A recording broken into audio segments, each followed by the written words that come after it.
বারবার ডিমান্ড করেছি যে বুথের মধ্যে যাতে সেন্ট্রাল ফোর্স থাকে, তারা রাস্তায় দাঁড়িয়ে থাকে দর্শকের ভূমিকায়। রাজ্যে নির্বাচনের হাওয়া বইতে শুরু করেছে। আর কয়েক মাসের মধ্যেই ভোটের দিনক্ষণ ঘোষণা করবে নির্বাচন কমিশন।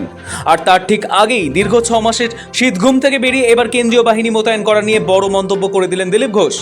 সোমবার জাতীয় নির্বাচন কমিশনে কেন্দ্রীয় বাহিনী নিয়ে বৈঠক রয়েছে। তার আগেই দিলীপ বলেন, বুথের বাইরে নয়, বুথের ভেতর কেন্দ্রীয় বাহিনী মোতায়েন করা নির্বাচন কমিশনের উচিত।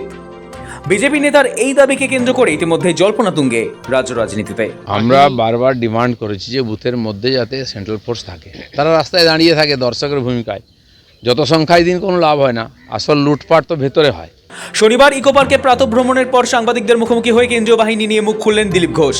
তিনি বলেন, বিজেপি বারবার দাবি করেছে যাতে বুথের ভেতরে কেন্দ্রীয় বাহিনী থাকে, ওরা দাঁড়িয়ে থাকে রাস্তায়, ভোট লুটপাট হয় বুথের ভেতরে। এই ঘটনা অনেকবার ঘটেছে। এবার যদি সত্যি অন্যরকম কিছু হয় তাহলে মানুষ নিশ্চিন্তে ভোট দিতে যাবে, তাহলে তৃণমূলের টেকা মুশকিল। আমরা বারবার ডিমান্ড করেছি যে বুথের মধ্যে যাতে সেন্ট্রাল ফোর্স থাকে, তারা রাস্তায় দাঁড়িয়ে থাকে দর্শকের ভূমিকায়। যত সংখ্যায় দিন কোনো লাভ হয় না, আসল লুটপাট তো ভেতরে হয়। অন্য এজেন্টদের বার করে দেওয়া হয় মেরে, আমাদের সামনেই হয়েছে, গত লোকসভা ইলেকশনে দেখেছি। তো যদি এটা হয় তাহলে পশ্চিমবাংলার মানুষ যারা ভয়ে ভোট দিতে যান না তারাও দিতে যাবেন, ভোটের পার্সেন্টেজ বাড়বে এবং লোকে নির্ভয়ে ভোট দিতে পারবে। বাহিনীদের দায়িত্বে গাফিলতি রয়েছে বলেও সরব হন দিলীপ। কেন্দ্রীয় বাহিনীর বিরুদ্ধে দায়িত্বে গাফিলতির অভিযোগ করে দিলীপের বিস্ফোরক দাবি, বাহিনী যথেষ্ট সংখ্যায় আসে, পঞ্চায়েত ভোটেও পর্যাপ্ত বাহিনী এসেছিল, ভোট হচ্ছে বুথে, আর বাহিনী বাইরে বাসে করে ঘুরে বেড়াচ্ছে, অনেকে আবার হাজারদুয়ারিও দেখতে গিয়েছিল। দিলীপের বক্তব্য, ভোটার আইডি কার্ড ছাড়া কাউকে ভেতরে ঢুকতে দেওয়া হবে না, বুথে কি হচ্ছে সেটাও বাহিনী দেখবে, তাহলে নিরপেক্ষ ভোটাধিকার সম্ভব। বাহিনী তো যথেষ্ট পরিমাণেই আসে, যেটা আপনি বললেন, বাহিনীকে কাজ করতে দেওয়া হয় না।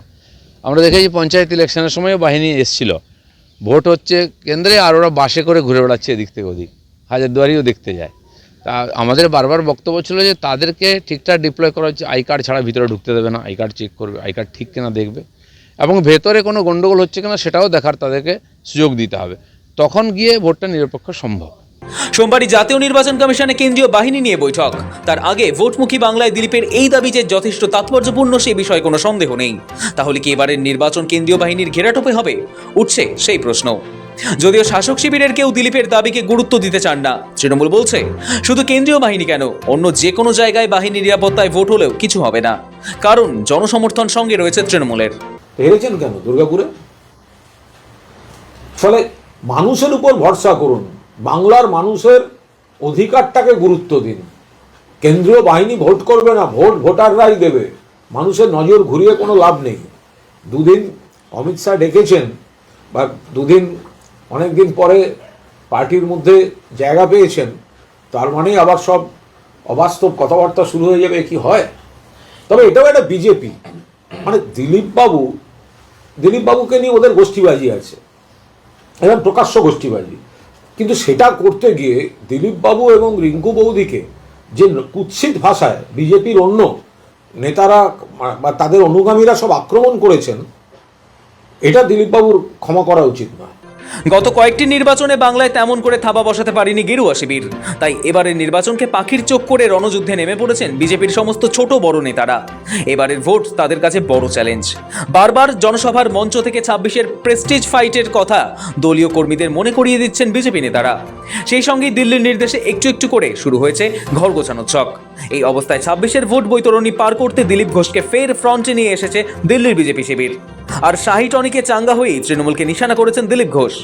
তবে রাজনৈতিক মহলের দাবি, প্রচারই সার। আদতে ভোট প্রস্তুতিতে বেশ পিছিয়ে বঙ্গ বিজেপি, কারণ দলের শীর্ষস্তরের নেতাদের মধ্যে ঘরোয়া কুন্দলই তারা এখনো সামাল দিতে পারেননি। আবার দক্ষ সংগঠকের অভাব তো রয়েছে। তার উপর ভোটমুখী বাংলায় এসআইআর যেন বুমেরাং হয়ে দেখা দিয়েছে তাদের কাছে। সে কথা সরাসরি প্রকাশ না করতে পারলেও গলার কাটার মতো বিচ্ছে।